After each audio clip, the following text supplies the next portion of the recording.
The Cleveland Cavaliers tried their hardest last night to claw all the way back from a 23-point deficit.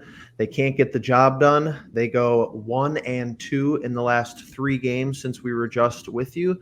This is Cavs Encapsulated, episode 19. We got a lot to talk about, so let's get into it.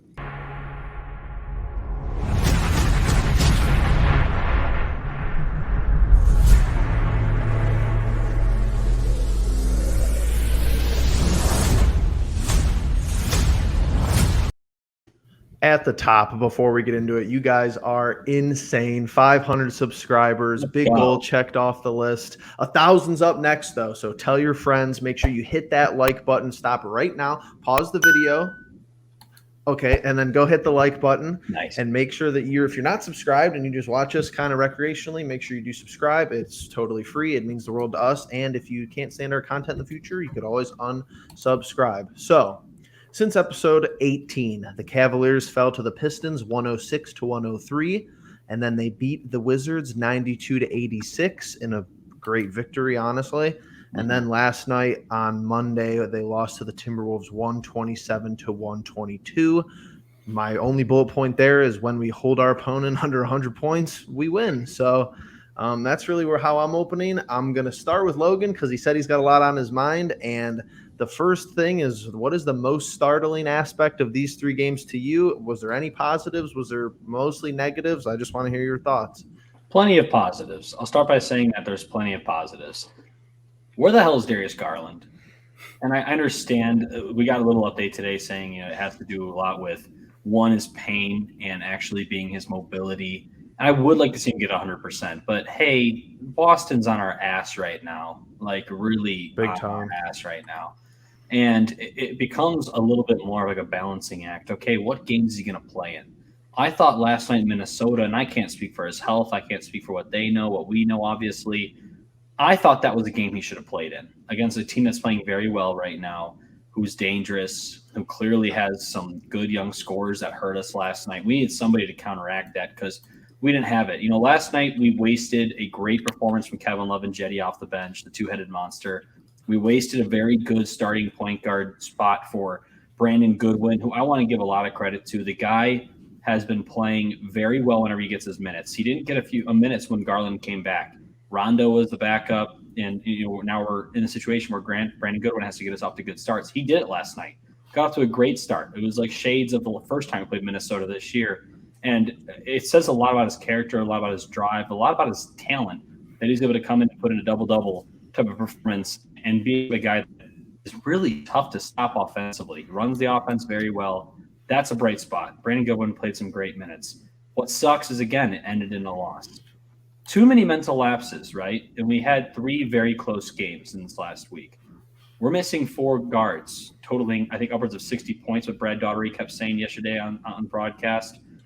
So, yeah, there is excuses per se. There is reasoning for why we went 1-2 in this stretch, but it sucks more when you lose these close games because there's a few possessions here and there where the Cavaliers just weren't mentally right. I mean, and also some tough breaks. When we're down 5 in the fourth quarter, Kevin Love tried to draw the foul from the baseline through the hook shot that clearly wasn't a good shot. I knew he was trying to do. He was trying to draw the foul. I get that. But I think in those types of situations, you got to value each possession. You can't be relying on the referees. We haven't been able to rely on the referees all season long. So why start now? I thought that was really tough. Obviously, Jared Allen jumping on a loose ball, but his foot was on the line. If he was an afro shorter, maybe he would have been in. Who knows? But that's it's those little plays, little mistakes, little mental lapses, 23 turnovers, I think the number one was last night. Those are the things that are going to make or break you. Free throws, my God. JB, put these guys in a gym and just dedicate a practice to free throws. I don't understand it. I'm really frustrated with that. And I can't be mad at the Cavs. I think they showed a lot of heart. I think they played very well. I think they had 3 games they should have won, and they could have won, minus the guys we're missing. But little things like free throws, little things like turnovers, got to clean those up, and maybe we would have won 3 straight. Justin, same question to you. Anything different? Do you mostly agree with Logan? I mean, I covered a lot there. There was a lot was covered in that little segment for Logan. Honestly, the free throws have always just been a problem for us. We've seen it throughout the whole season that, in one of these games, we only shot above 80% once, and we won that game. So obviously, like Logan's getting at, there's a lot of indicators and when we're losing games by single digits, those are the ones that matter. The free throws are the ones that matter the most. It's tough to really argue against that. And yeah, some of our guys are a lot bigger, so it's a lot tougher for them to get those type of shots up and with ease when they're all exhausted and everything. But I don't know. Logan covered a lot of things there. Obviously, the Timberwolves game is probably the most disappointing overall because of how close we made it, but also, like Logan said, finally getting Chetty and Kevin on the same page in the same game, and it goes to waste. So just can't let those things kind of flutter out like that. A lot of good points opening up here. I think that I do really agree with everything that Logan said, and Justin, you bring up a good point with Jetty and Kevin Love. I think that's something that we were kind of been missing, and it was just a shame that they were both played pretty good to even great basketball last night, and we can't get the job done. I just don't, and I would have to go back and look, but we're just not beating a team who scores even like 110. Like I would have to go back and check to see if our record, like if we give up 110 points, which makes me optimistic because I feel like the game is more geared toward defense in the postseason. Like I feel like you don't see teams, scoring 120, 120, 120 like all series. I could be wrong. There could be teams that have the offensive firepower to do that, but I feel like the game is more officiated in the favor of defense in the playoffs, which is good. But it's like the Timberwolves have 115 points last night, and it was a close game. And I'm like, it's a good chance we're going to lose this game just because we've already given up that many points. We end up giving up the buck 27 and just – I felt the first quarter was fine, and I felt the fourth quarter was fine, and the second and third quarter, we couldn't get a stop to save our lives. Some of the worst defense I've seen all season. Was it 38 and 37 in back-to-back quarters? It was bad. Yikes. So we're going to stick on the Minnesota game real quick. There might have been spoilers for the segment, which is fine, but we're going to go to it. This is a segment for our main man, Logan, and I'm expecting him to go 100% here. So 100%. A lot of expectations, but let's check it out. Shovels to Okoro. Into Allen it goes. Allen done. So over under is the new segment. He's got the first one. The first one is easy. So I'm going to give statistics from last night's game from the Cavaliers. Logan has to say if the number I gave was over or if the number so I'm going to give a number. It's kind of confusing. But if the real number is over or under the hypothetical number I gave. So we're starting off with turnovers. This is for last night's game against Minnesota.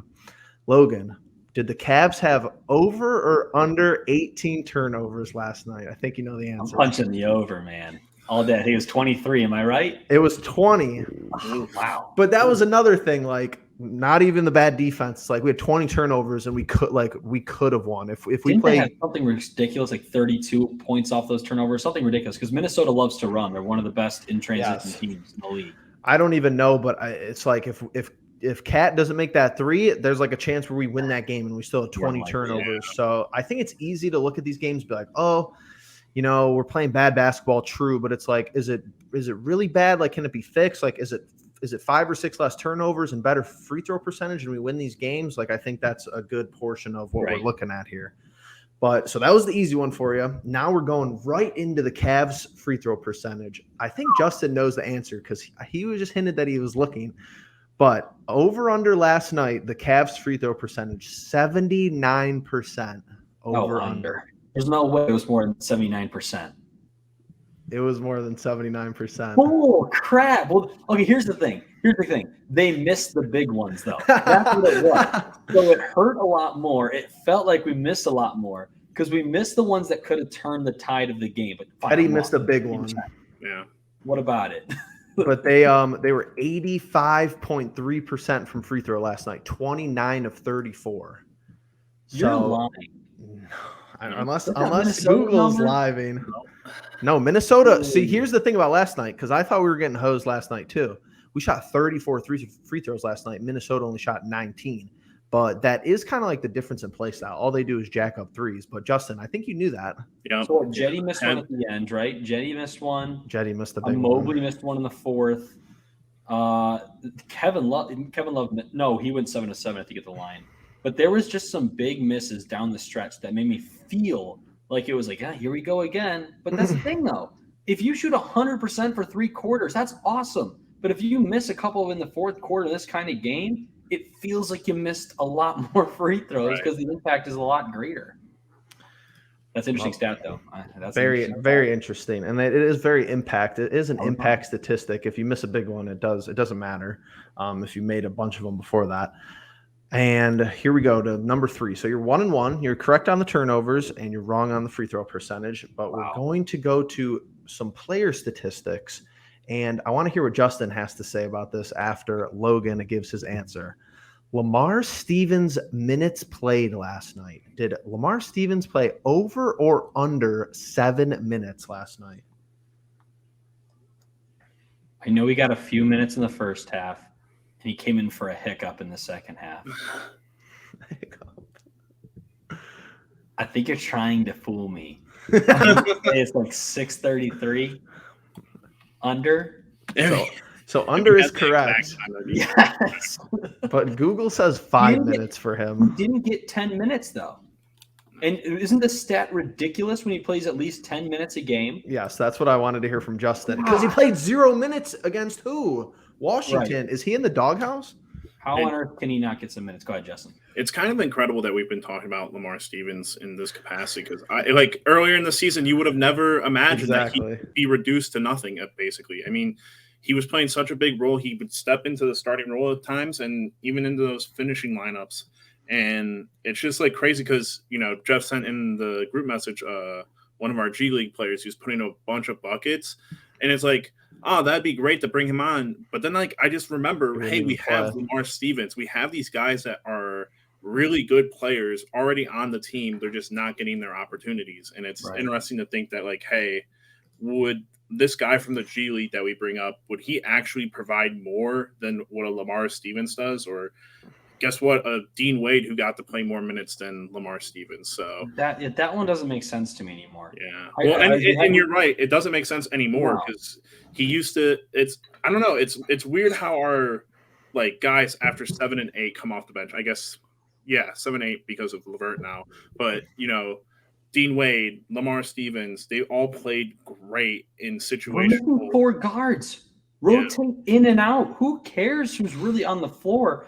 Give the defense, the offense a different look more than anything. But, I mean, Jeff played this, what was it? Either this or that, I think is what the name of the segment was. Over-under. No, it was a different segment. Either play Lamar Stevens or Dean Wade more minutes. And I said beginning Lamar Stevens because he's a spark plug. Right. Dean Wade goes out there and makes no mistakes. Well, last night when you're down 23 points, you need something a little more to happen than just no mistakes. You need someone who's actually going to inspire the team and get out there and make a difference. I really, it's one of the most frustrating things. Yes, I'm a big supporter of the LeVert trade. I've defended him any time Justin's come at me in the group chat. But it's a matter of, okay, then if you need to eliminate one guy, it seems so obvious to me that Lamar Stevens has to be seeing some minutes. I don't get that.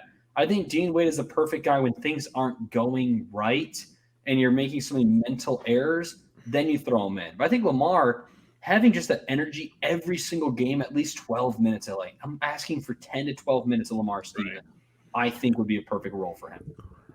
Dean Wade goes out there last night, logs 10 minutes. He records a singular rebound. That was it. And Dean Wade's been a starter. So it's like, we know that, well, maybe we didn't know. It's like to the point where preseason, I think, not following the NBA as close as we have this season, obviously because the Cavs are so good. It really is such like a rhythm game where someone like Dylan Windler isn't even on the roster anymore. Like he's basically a goner to the G League because if he played 25 minutes a night, he probably would be okay. But can we really sustain Dylan Windler playing 25 minutes a night? No. Tim Frazier gets 4 minutes off the bench last night, but it's, no one is going to argue that Lamar Stevens plays better defense than Okoro. I don't think you could argue that. But Okoro plays 28 minutes and scores 6 points. Lamar Stevens plays 5 minutes and scores 4 points. He's an and-one threat. He could go to the rim. He's a bigger player. I think that he is that mid-range threat. Like, If Mobley can't hit a shot, we have no mid-range threat without Garland. So if you bring someone off the bench like Lamar Stevens, that makes the defense play a little bit differently. Jarrett Allen's a post threat. Goodwin doesn't pull up from mid-range, which is fine. I don't mind him taking threes really. And Lowry doesn't do anything from the mid-range really that well either. So it's kind of a mess. I feel bad for JB. He hasn't had any structure, but I think he's got to be a little bit better with, the first 1, 2, 3, 4, 5, 6, 7 players play 25 minutes plus. Kevin Love plays 26, and everybody else plays more. And it's you have Dean Wade playing 10. I like to think Lamar Stevens is the Iman Shumpert of this new Cavaliers team. And Iman Shumpert got so many minutes to the point that we were like, God, he had some bad stretches where I was like, get him off the floor. Right. Stop it. I know it's new coaching. It's a whole new team. I totally get that. But Iman, when he played his role well, was such a valuable piece to our team. And he was knocked down that mid-range shot like no other. Right. I think Lamar holds a lot of similarities to Shumpert, a guy who, wasn't really highly touted, didn't get really any real attention, made a name for himself in New York with his defense, his grittiness, and, he can shoot a little bit, or it can at least be a 3-level scorer. And I think Lamar Stevens, he's itching to be that role, to be that 8th man, I guess, behind Jetty and Love. Shoot behind Rondo. I don't know. The guy, another guy off the bench. Another guy off the bench. Yeah, when LeVert's not healthy, when Garland's not healthy, Sexton's been all this time, Rondo's gone, and you're going to give him 5 freaking minutes. Right. I'm sorry I'm getting a little fed up and angry, but to me, I think that just goes without saying that Lamar Stevens, he was the key to us getting off to a good start, one of the keys, obviously. Yeah. And you're telling me now that we made this trade, and now the trade clearly right now isn't helping us because the guy is out, LeVert.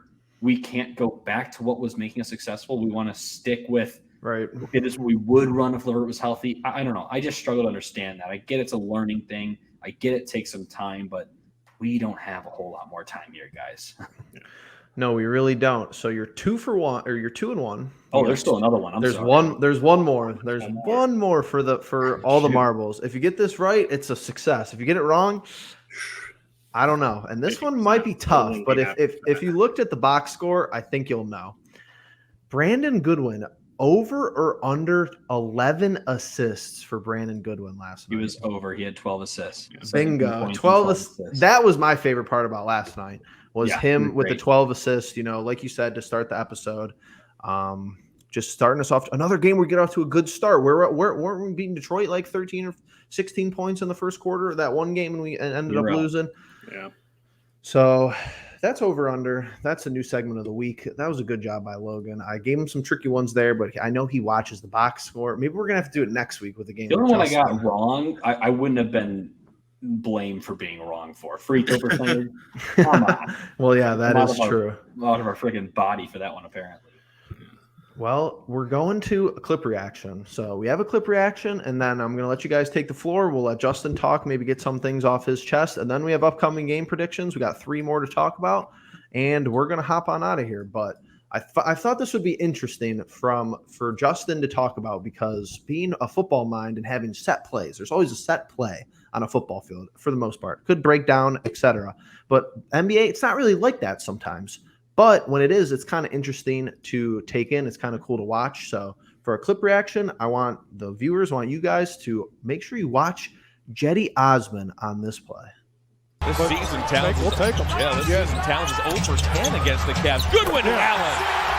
Saw that coming. Along the free throw lines. I'm going to preach it all year.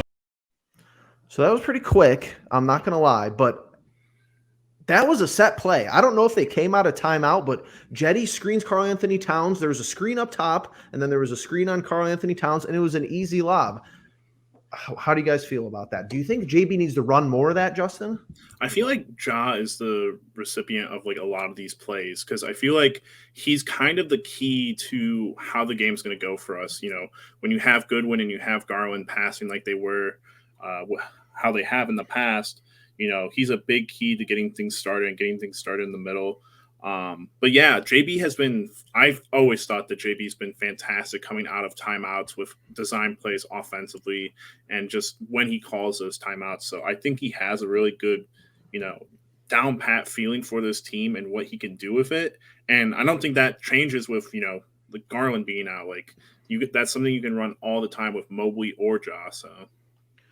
Yeah, I think it's just one of those things where, like, I was seeing people on Twitter last night, and I actually think that there's some educated people in the Cavs Twitter community, believe it or not. Most of them aren't, but it's like Goodness. people are literally saying that we do not integrate Jarrett Allen even like correctly, and he still puts up pretty good numbers. Like, if we ran more plays like that, he might average closer to like 24, 25 points a game. Obviously, there's people that still have to get involved, around him, but I think that's a set play. You see Jetty and Jarrett Allen like dap up at the end. Like, that's exactly how it's supposed to go. They might have practiced it a whole bunch, during the week, and it's something that pays off when it comes to game time. But Logan, any thoughts on that specific play or about how JB operates? I feel like we're a very heavy on-ball screen kind of team. Yes. I think when we open up on the perimeter, we do a lot of off-ball screening, like to get Jetty off that curl, sometimes love to get him free. But as far as running that lob play, which we know is the bread and butter of the Cavaliers, a lot of times it's the high screen, the roll, and that's the reason it's so successful with Garland running it, because he can be patient. He waits for the right opportunity. He's got a good enough handle that he's able to fend off defenders long enough for it to come through. But I think having a few more off-ball, backdoor kind of plays, I feel like we ran that a lot last year, actually. It was a lot more off-ball stuff. We see how successful it can be, though, when we just throw some big body. A guy like Lamar Stevens can set a hell of a screen, by the way. I'll throw that out there. But I do think that is a set that we need to start exploring more, because, one, Jetty's not hitting these curl threes all the time. So why not set it in a different way? Why not, we do this on-ball screen all the time. I think it seems like every other possession we're setting some kind of on-ball screen one way or another, which is fine because it works. But you don't want to become predictable. And I do think at times the last few weeks we become a little bit more predictable. So a play like that, I didn't think we'd have the balls in a lot of ways to run an alley-oop kind of play down 5 needing a bucket. But they ran it so well that it looks so easy, looks so natural. So why not work it in earlier in the game? And I just think that lob play is one of those things where the first 30, 35, even 40 games, people couldn't even figure out how we were doing it, at the beginning of the year. And then, closer to the All-Star break, you saw less and less of it, obviously with the Darius Garland going out and missing some games. And he's, like you said, Logan, the best person to run that with. But I think we've tried to reinvent it, which is good to see. And that's just going to be a thing for JB Bickerstaff to figure out. And of course, he's already extended. They gave him a 5-year extension. But it's similar to football. You hire a head coach, they're probably going to be defensive minded or offensive minded. It's very rare where you find someone or even want someone who has both, has a forte in both. JB is clearly defensive minded, hustle minded, which is good, I think, especially for today's modern NBA. That's a good thing to have. The offense will come along, but it's just difficult down there to score sometimes. We got some awkward spacing. Jarrett Allen, Evan Mobley kind of down low, but both at once is a little bit awkward. But another thing about last night, the Timberwolves have 50 points in the paint. We only have 38. How does this happen? How did that happen, Logan? I think you got one. Towns is such a tough guy to guard, but he's good. But here's the thing. We have allowed way too many guys to get to the basket way too easily. One, True. we have issues with screens a little bit. We almost are too aggressive to the point that we cheat up too far. And then by the time they do, the guy's cheating, or is racing downhill. I think you have to cheat up off the screens against obvious 3-point threats. Guys like Steph Curry, the kind of guys you always go over a screen against, the shooters of the NBA. But I like D'Angelo Russell. Yeah, he's a good enough 3-point shooter, but he's not like a high volume throw it up, and even if he is, it's not like he's knocking him down with complete regularity. Right. I think we kind of always commit to going over the screen. When you do that, you get caught backpedaling, and then there's easy opportunities at the rim. So that's the more concerning part, is letting these guys get to the rim as easy as they do. I mean, Anthony Edwards, my God, that left-handed switch that he had for the dunk was absolutely incredible. But did you see how easily he carved it up, though? We don't pinch that middle. He does one quick little – what's the move where you do? I don't know. But it's that. A carry, basically a travel. Basically a carry that's not called. Either way, he got to the rim so easily. And by then it's Jarrett Allen versus Anthony Edwards. But Allen's not really in the right spot. Anthony Edwards gets an easy dunk. But That's what I'm talking about. Is like these players making too many explosive moves, right to the rim. And that's the part that's more concerning than anything else. Because if they're going to outscore us because they're bigs or really tough and Towns is tough, then that's like tip your cap, good job. But like when we get these guys on the wing, so we're just finding their way to the rim too easily, getting underneath the basket, because once you get in that paint, the options are endless when it comes in the offensive set. You can kick it out, you can take it yourself, you can drop it off for a dunk. When you let someone get to the paint, you're dead. That's the way I've always seen it in basketball. That's when things really start going awry for you. Got to do a better job just fronting up the defenders and not letting them get past that first line of defense. Long-winded, I know. I think Minnesota is just a perfect, I expect us to play better against teams like Minnesota that don't really care about playing a whole lot of defense. But their athleticism is the issue, is what you bring up there. Anthony Edwards, very athletic. D'Angelo Russell, been in the league a little bit. He knows how to get calls if he flails his arms. Karl Anthony Towns that annoyed me yesterday. His cat is barely he's 7 foot tall, but he moves a lot different than that. And a similar instance with who I believe is coming up, the Hornets. I feel like the Hornets are the same way. They have a bunch of athletic players who don't really care about playing a whole lot of defense, and they end up playing us pretty good just because if it's the screens, if it's being lazy with closeouts, that's what I was getting sick of last night. Some lazy closeouts, but that's going to happen every night. We're pretty Minnesota heavy this week, but that really is the fresh game. Not a whole lot to talk about, I feel like, with the Pistons and the Wizards were just good defense at the end. Shout out to Isaac Okoro playing good on-ball defense against Kuzma. But we're 27 minutes in. Predictions are going to be tough this week, boys. That's where we're headed into. Upcoming game I think Justin starts predictions. I think Justin does start. I'm trying to figure out where we're at. Logan is very 2-1, very good. 14, I think. We're all 2-1 this week, or 2-1 since Thursday, so that was boring. Logan, you are 28-14. Justin is 25-17, and I am 24-18. Right off my heels. Dang. It's getting close. Check up the rear. Here he comes. Let's check the notes. Hornets are up next, so I was correct. March 2nd, tomorrow. Another 2 games where we have game day in between game. I kind of like that, but apparently Garland practiced today. Full, I guess that's what they were saying, but I'm not certain. I think LeVert is still a goner for a little bit, and Rondo is still a goner, so March 2nd versus the Hornets, Justin. That is at home. Yeah, and I'm still thinking no Darius Garland for this game. But I think I remember very recently that the last time we were without Garland against this team, we won. We did. I'm going to go with a win at home against the Hornets. I'm going to say a win because we need to get this win before we head back out on the road. Guess what, though? Cavalier killer Terry Rozier is there. Oh, Lord. He's on the list for sure. He might be in the starting 5 of my Cavalier killers. Oh, God.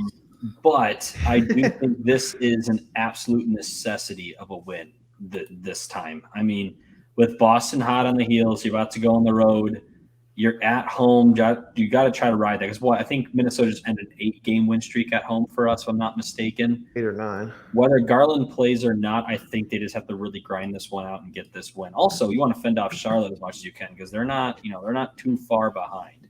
That's pretty good for Terry Rozier. 16.3 points per game against the Cavs. There's no way he's better than that. 46%. Stat News would disagree with 43% from 3. That's what I'm looking at. The dude doesn't miss against us from downtown. Well, I'm glad StatMuse is there because we're going to fact check these. I know what you're saying, though. I feel like it's randoms, though, that go off against us. It's like, who was going off us against who on Washington had 5 threes? And I was like, what is going on? Yeah. I'm going to make a list of Cavalier killers. We can do a draft of Cavalier killers. I think Logan's favorite is Dennis Schroeder. Dennis Schroeder is a big Cavalier killer. I'll say Lou Williams. He bothers the hell out of me. Oh, goodness. Kyle Kuzma. Save it for the list. We need to save it for the list. I got them all. Don't you worry. Kyle Kuzma, he always. Chris Middleton. What's Chris Middleton's number? We're getting off track. I'm going to find Kyle Kuzma. I'm curious because I feel like Chris Middleton goes especially off. Paul George. Kyle Kuzma's only 17. Is Paul George really a Cavalier killer? Really? Kuzma, 17. I mean, he also had a bunch of years where he wasn't really. What's Middleton? No. Okay, now You got to understand though, if they have a game where they only score like 6, their average is gonna it's gonna plummet big time. True. Maybe So- it's just like a few performances where I'm like, come on. Yeah, there are some. I mean, he shoots 43. Another guy shoots 43% from 3 against us. So, Right. where we're at? Oh, I think we're going to beat the Hornets as well. I agree with what you guys are saying because if we don't win this game, if we don't beat the Hornets, oh man. Here's the thing, boys. Looking way ahead, we got the 76ers 3 more times, which we're going to talk about next. That's what Justin asked to figure out. We're playing the Raptors after that.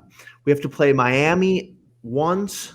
We have to play Brooklyn again. We have to play Milwaukee at the last game of the year. And yeah, we have to play the Bulls again at least once, maybe twice.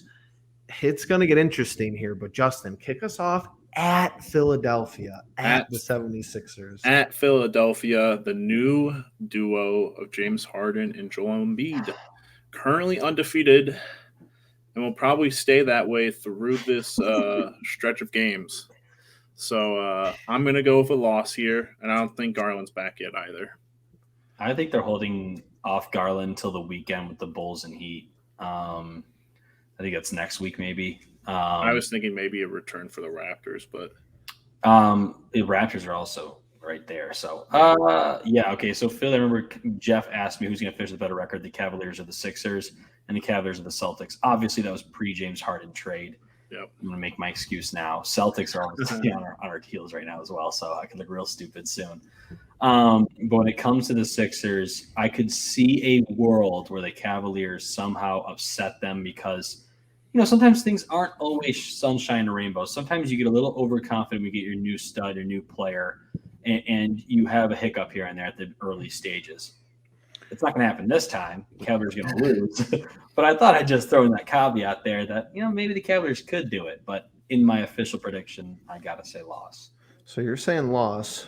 One of these games is on ESPN. Sunday is on ESPN. Toronto, yeah. So that's when I'm expecting Garland to be back that's because also what I'm saying, Garland's exposure, man. Because optics, of course. So we have 2 L's. Oh man, I would love to be contrarian. You guys know me. I told you guys last night that game was going to stay close, just because I completely understand how the NBA operates, and Adam Silver entrusts me with all of his deep dark secrets. Yeah. But I just can't be contrarian here. We're going to lose, I think, personally, and that's not going to be good, especially if we lose the Charlotte game, because I think the Charlotte game is the winnable one. But we're on the road. We're on the road for that game. Now we're back at home versus the Raptors in Cleveland on ESPN. Whoa. I need to get tickets to that game. Are we going to wear the jerseys, you think? We're going to wear the city editions, I would hope. Got to on ESPN. But Justin, there's Garland's back. Even if he's not back, I'm saying this is a win. I'm saying we have the Raptors number, and Evan Mobley hopefully goes off. This is the game Mobley has to go off. You're facing your biggest quote-unquote competition. I think Cade Cunningham's his biggest competition, to be honest with you. But Barnes is currently listed, I think, as the second-best rookie behind Evan Mobley. You got to dominate. This, again, is another winnable game. Toronto's playing much better basketball as of late, though. And I thought I was looking at the standings just recently, and I don't pay attention usually after I see Cleveland. I'm just like, okay, that's where we're at. And I kind of just forget about everybody below. But they've been steadily just right there, constantly in the playoff hunt. I don't think it's going to be an easy win. I know we beat them by like 52 earlier this year, but that's when they had literally their G League team out there. I got to say win. I think do we have 4 games this week, boys, or 2 or 3? 3, just this 3. This is the last one. I think if you go 2-1 in this stretch, would be massive. 1-2 it's going to hurt. It's going to really hurt. I think you need to be back to back 1 and 2 weeks. Yep. Well, I hate to do it, but I am going contrarian. I'm going to say we lose to the Raptors. It could be tied or 2 back the next time we tune in. Because this Raptors game, especially if we go 1-1, let's just say we go 1-1, and who knows how the schedule shakes out. Maybe they're like are right on our heels. Basically, they're very close. So that game's going to be huge either way. But this game in Cleveland on ESPN. which is going to be great. That should be a packed house as the host, Right. which is going to be extremely helpful. But it reminds me of when we played Golden State earlier in the year, and it was Klay Thompson's return. Little bit too big of a moment still. Regardless if Darius is there, I'm expecting LeVert and Rondo to be out 100%. And I just think it's one of those things where the Raptors have their backs up against the wall. If they want to leapfrog us, they have to at least win that game because it's going to be a season sweep if we win, right? No, we have one more game after this. We have one more, but we're going up 3-0. So it's guaranteeing us the seat. It's guaranteeing us the tiebreaker, I think. I really don't even know how NBA tiebreakers work. It would be that way, yeah. So, yeah, because I'm pretty sure this has You know, something to do LeVert might still be gone by then? Because they said Yes. 1 to 2 weeks. So Oh, I maybe guess. he's finding a way I guess. back in. Maybe. That would be helpful. But I'm saying we kind of crumble underneath the pressure, and I hope to be wrong. I could see that. Man, 3 games in a row against good teams, good to great teams in the Eastern Conference. Not when you wanted all these injuries. I'm going back around a round table. Outro us out. Any final thoughts anybody has? Logan? This is the turning point in the season. I think this will make or break. This is a big week. You go 0-3. Uh-oh. I mean, plain and simple, that's going to be really bad. This team has to finish out of the play-in. Everyone wants that home series, and believe me, I do too. But I want to finish 6 and above because, guys, we weren't even sniffing the playoffs last year. If you're telling me to be a top 6 seed in the East this year, I mean, that I'd take that all day. But this is a week where if you go 0-3 or 3-0, 1-2 or 2-1, that might just be the difference in the rest of the season because we have some tough matchups. Miami and Chicago, back-to-back nights, I believe Friday and Saturday the week after. Yuck. There is some tough games coming. So this is probably your most winnable week out of the next 2. You got to take advantage of it, and you got to keep pace. It's all about pace right now in the Eastern Conference. You lose one, you better get it right back. I think Austin Carr said yesterday, you lose 3 in a row, you're dead. I mean, you're in trouble. So minus all these, with all these injuries, I totally get it. I understand. I think this team is better than the record says because of what we fought this season. But some way, somehow, you got to finish a top 6 seed. Let's start with having a nice week this week. Yeah, couldn't say it any better myself. I just think that players need to step up in, bigger moments, and it's going to be a thing all season long, especially with the East as tight as it is. You're going to have to play a lot of these games against these super teams and just match up, see how you match up, and make sure that you can figure out if you meet them in the playoffs what to do. Oh man, I'm getting nervous. Logan is making me nervous because the 3 in a row. It's just so true. It's like the NBA does this though on purpose. They know that this feeds into the playoff narrative. They know it benefits teams with any sort of experience down the road because I heard it the other night. I don't even know. It's like 16 games we're playing in 30 days. They start doing this game on, day off, game on because that's how the playoffs are for the most part. So I'm getting nervous that this team's young. I'm getting nervous that this team is injured for sure. And I'm getting nervous that there's only so many games left. And it's like what we've been harping on since December is still the same. It's like, can we out-rebound the opponent? Can we not turn the ball over? And can we shoot free throws really good? I don't even care anything else they do outside of those 3 things, really. It's like, how many times we complain like, oh, we wish our 3-point shooting was a little bit better. Never. It's like the little things, keep it together, have good rotation. It's like the things that you could control, we want to control. Sometimes you're hot and sometimes you're cold. And we've seen that, on and off with this team. But yeah, can I put a bow on this? Go ahead. Jeff. Yeah. Listen to what you just said. Okay. You're nervous for Cavs basketball. It's awesome. Could you have said that last summer? I don't think so. No. Let's go ahead and embrace it, guys. Let's let the Cavaliers embrace this challenge ahead. Let's go to the freaking playoffs, guys. Why not? Let's finish out strong. Let's get a series. Let's get a series, man. Let's go get a series. We got to get some more positive vibes here in the chat, in the whatever it is. True. The podcast. I'm not going to go on this. Series. Let's get that's the word of the week. Series. Throw it down below. Series. There it is. That's a tough word. It sounds like Siri, but Siri, it's playoff series. So playoff series, throw it down below.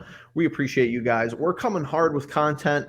kind of. I just really said that. We really don't have anything totally planned, but Justin and I have the NFL Combine ramping up. We got Cavs basketball. We're going to be, racing to the playoffs. So we've been here all year with the team. We appreciate you guys being here with us all year. And before we see you again, whether it's a live stream, whether it's Cavs Encapsulated episode 20, whether it's Browns talking Browns football, make sure that you let them know